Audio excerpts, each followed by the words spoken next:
Amumu, the sad mummy. A lonely and melancholy soul from ancient Shurima, Amumu roams the world in search of a friend. Cursed by an ancient spell, he is doomed to remain alone forever, as his touch is death and his affection ruin. Those who claim to have seen him, describe Amumu as a living cadaver, small in stature and covered in bandages the color of lichen. Amumu has inspired myths, folklore, and legends told and retold for generations, such that it is impossible to separate truth from fiction. The hardy folk of Shurima agree upon certain things: the wind always blows from the west in the morning, a full belly on a new moon is an ill omen, buried treasure hides under the heaviest of rocks.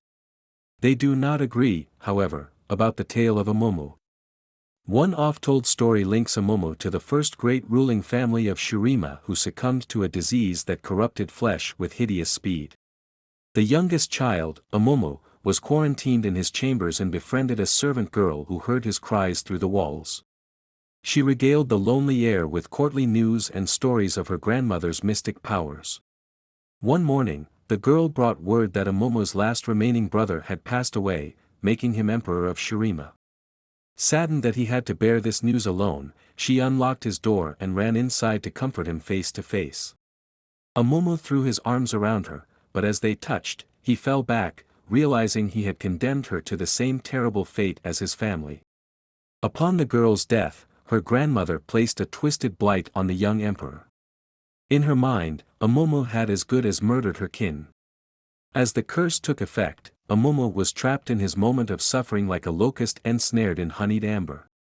A second tale whispers of another crown prince, one given to bouts of petulance, cruelty, and murderous vanity. In this telling, Amumu was crowned emperor of Shurima at a young age, and convinced he was blessed by the sun, he forced his subjects to worship him as a god. Amumu sought the fabled Eye of Angor, an ancient relic entombed in a gilded crypt, said to grant eternal life to whoever looked upon it with an unflinching heart. He hunted the treasure for years with a host of slaves who carried him through labyrinthine catacombs, sacrificing themselves to trap so the emperor could continue without hindrance. Amumu finally reached the Cyclopean golden archway, whereupon dozens of his stonemasons labored to breach the sealed door. As the young emperor rushed within, determined to look into the Eye of Angor, his slaves seized their chance and sealed the stone doorway behind him. Some say the child emperor endured in the darkness for years, his loneliness driving him to insanity and causing him to claw at his own skin, which he was forced to wrap in bandages. His life was extended by the power of the eye as he meditated on his past transgressions, but the gift was a double-edged sword, for he was cursed to remain forever alone. When a series of devastating earthquakes shattered the foundations of his tomb, the emperor escaped with no knowledge of how much time had passed, seeking to undo the suffering he had caused in life. Yet another story of Amumu tells of the first and last Yordle ruler of Shurima, who believed in the innate goodness of the human heart. To prove his detractors wrong, he swore an oath to live as a beggar until he made one true friend, convinced his people would rally to help their fellow Shuriman. Though thousands walked by the disheveled Yordle, not one stopped to offer a helping hand. Amumu's sadness grew until he eventually died of a broken heart. But his death was not the end, for some swear the Yordle still wanders the desert, forever searching for someone who might restore his faith in humanity. These stories, despite their differences, are woven with parallels. Whatever the circumstances, Amumu is doomed to exist in a broken state of emptiness, eternally alone and friendless. Fated to forever search for a companion, his presence is cursed and his touch is death. On long winter nights when the fire is never allowed to burn low, the sad mummy can sometimes be heard weeping in the desert, despairing that he'll never know the solace of friendship. Whatever Amumu searches for, atonement, kinship, or a single act of kindness, one thing is as certain as the western wind at dawn: he has yet to find it. Amumu's story, Greed and Tears. The gods were angry and shook the land. Cracks rent the earth, said old Khaldun, his crag-featured face lit by firelight. It was into one of these fissures that a young man ventured. He found an opening, the entrance to a tomb, hidden for the jackal knows how long. The man had little ones to feed and a wife to please, and so he ventured in, lured by opportunity. Adults and children alike crowded in close to hear the old storyteller's words. They were all weary, they had traveled far that day, and the Shuriman's son had been unrelenting, but Khaldun's tales were a rare treat. They drew their cloaks tight around their shoulders against the chill of the night and leaned in. The air was cool in the tomb, a merciful relief from the scorching heat outside. The young man lit a torch. Its light made shadows dance before him. He stepped cautiously, wary of traps. He was poor, but he was no fool. The walls inside were smooth obsidian and carved with ancient writings and images. He could not read, he was a simple man, but he studied the images. He saw a boy prince, sitting cross-legged upon a sun disk borne by a team of servants, a beaming smile upon his face.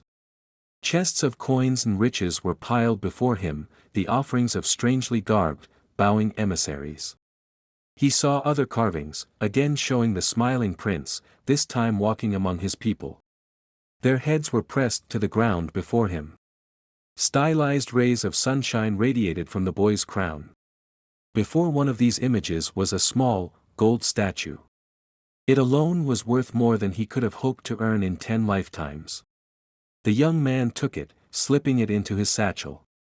He did not intend to linger. He knew it would not be long before others came upon this place. When they did, he wanted to be gone.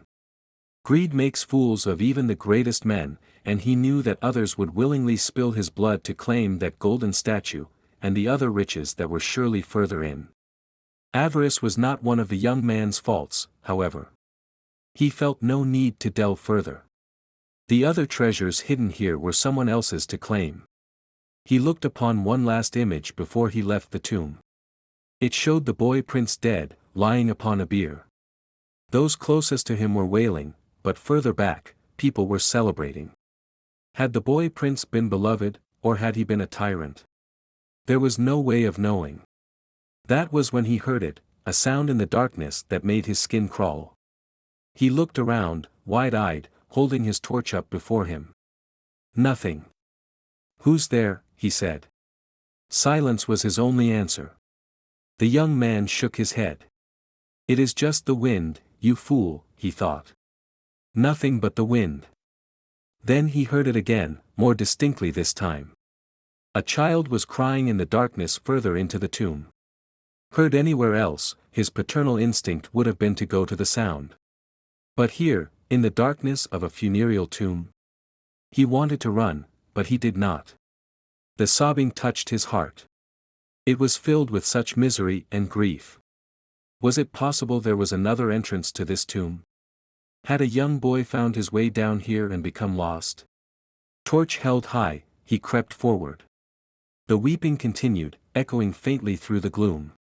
A wide chamber opened before him, its floor black and highly reflective. Golden artifacts and jewel-inlaid walls glinted within.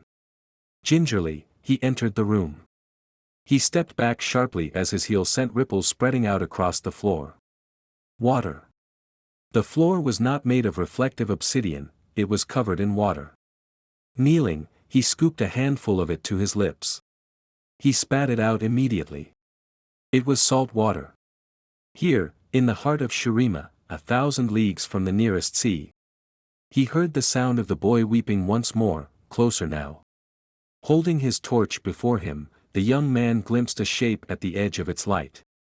It appeared to be the child, sitting with his back to the man. Carefully, he stepped into the room. The water upon the floor was not deep.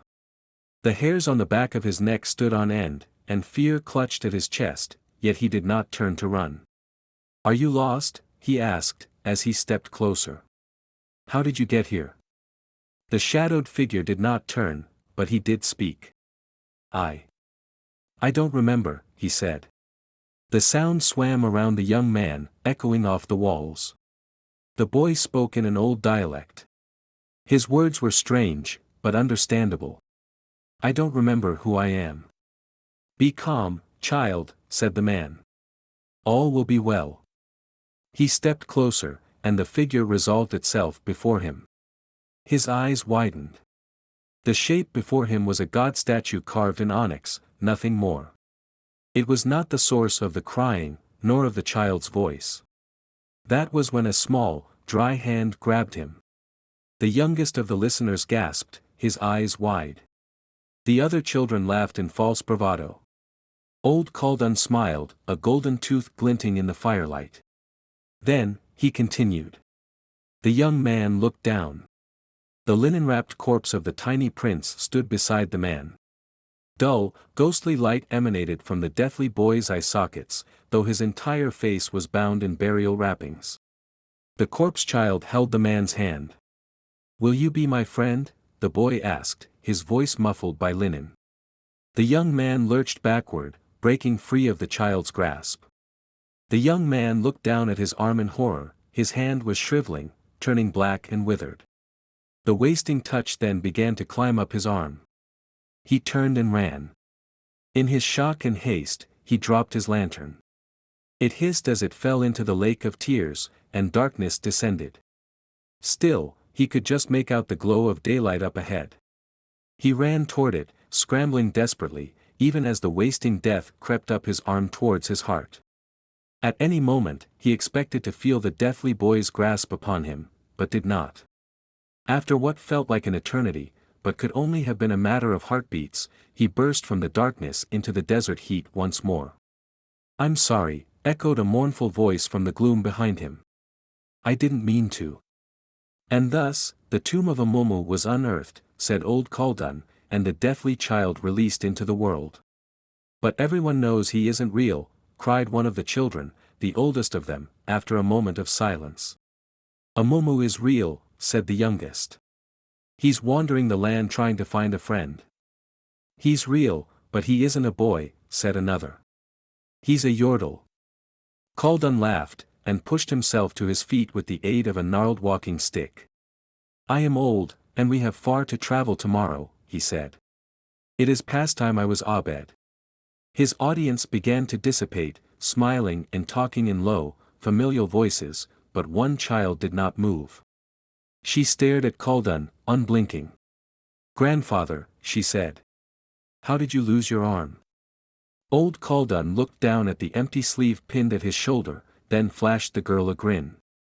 "Good night, little one," he said with a wink. Thanks for watching. Keep enjoying our videos. Like and subscribe.